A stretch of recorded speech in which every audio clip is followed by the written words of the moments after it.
नमस्कार, मैं हूं आपके साथ ज्योति कनौजिया और आप देख रहे हैं सुनो टाइम्स।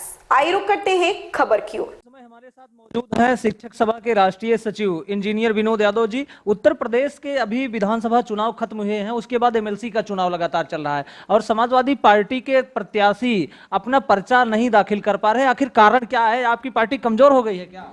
नहीं, कमज़ोर नहीं हुई है, क्योंकि ये भाजपा सरकार जो है, ये इस सरकार में कह लीजिए कि एक लोकतंत्र बचा ही नहीं है। पहले जो चुनाव होते थे आप देख लीजिए, उसमें विपक्षियों को भी कम से कम पर्चा दाखिला करने का मौका मिलता था। यहाँ क्या है, ये गवर्नमेंट ऐसी है कि लोकतंत्र पे जो विश्वास करने वाले लोग हैं उन पे इनका विश्वास नहीं है, क्योंकि खास तौर से विपक्ष को ही ये टारगेट करते हैं। क्योंकि विपक्ष के लोग यदि पर्चा दाखिल करने जाते हैं तो इनके लोग गुंडे पे उतारू हो जाते हैं और बाबा का बुलडोजर चलने के लिए तैयार हो जाता है। अच्छा, समाजवादी पार्टी के कई बड़े चेहरे रहे जो लगातार 300 सीट पार का वादा करते रहे और लगातार राष्ट्रीय अध्यक्ष जी रात और दिन पूरा मेहनत करते रहे, लेकिन इतनी कम मार्जिन में सीटें आपका आना आखिर एक स्ट्रेटजी बताती है कि आप सही दिशा में मेहनत नहीं किए थे। देखिए, मेहनत सही दिशा में हुई थी, इसमें कोई दो राय नहीं है। सच्चाई ये है कि हम लोगों ने बूथ लेवल पे जो काम करना था, बूथ अध्यक्ष जो हमारे थे, बूथ पे जो काम करने के लिए गए थे बस्ता लेकर, खास तौर से हम बड़े बड़े हमारे विधानसभा अध्यक्ष थे, वो कहीं न कहीं ज़्यादा एक्टिव नहीं रहे। बूथ लेवल के एजेंट जो थे कहीं न कहीं हतोत्साहित थे।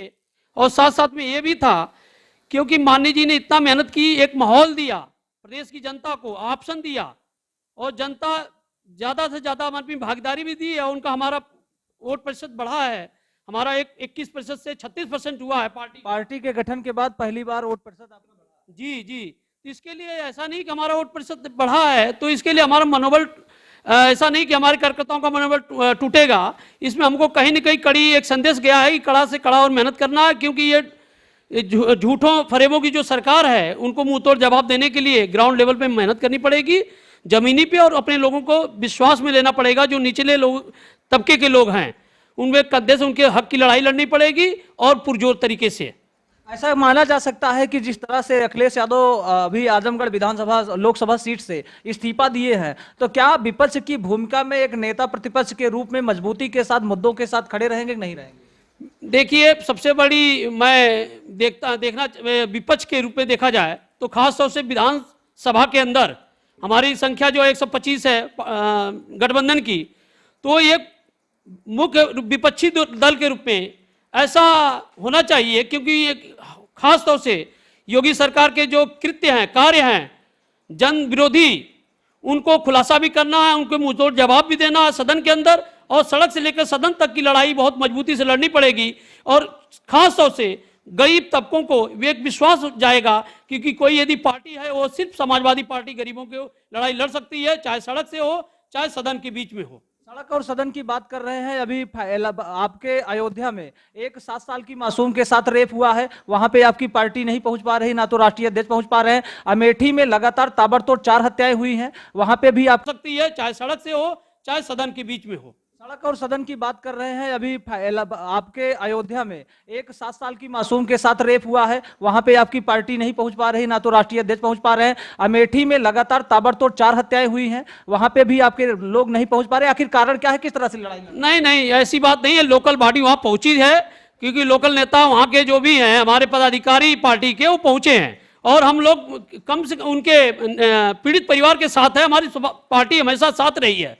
ठीक, ऐसे लोगों को न्याय मिले, यही हम उम्मीद करते हैं कि भाजपा सरकार से कि वो न्याय उनको मिले और कड़ी से कड़ी कार्रवाई हो उस आरोपी के प्रति। एक एमएलसी प्रत्याशी हैं उदयवीर सिंह, जो अपना पर्चा भी नहीं भर पाए, आखिर कारण क्या था? ऐसे लोगों पे दांव लगाना क्या उचित है कि नहीं? देखिए, अब कहा जाए, ये ज़्यादातर ये कह सकते हैं कि सत्ता पक्ष का चुनाव होता है एमएलसी का, और ख़ास तौर से और इस तरह का लोकतंत्र में कुछ इस तरह का बचा नहीं है। ये जो आप कोई प्रत्याशी नामांकन करने जाता है, उसके पहले आप उसके, अभी एक जीता जागता उदाहरण देख लीजिए, आपका मनोज यादव जी का जौनपुर से प्रत्याशी, उनके हॉस्पिटल में आप जेसीबी खड़ा कर देते हैं, बुलडोजर खड़ा कर देते हैं, आप भय का माहौल पैदा करने के लिए।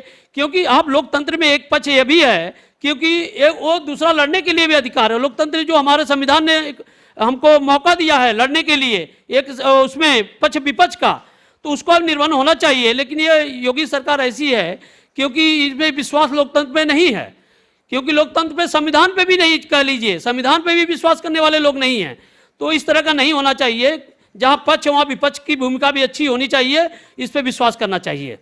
ऐसी ही खबर से जुड़े रहने के लिए आप देखते रहिए सुनो टाइम्स।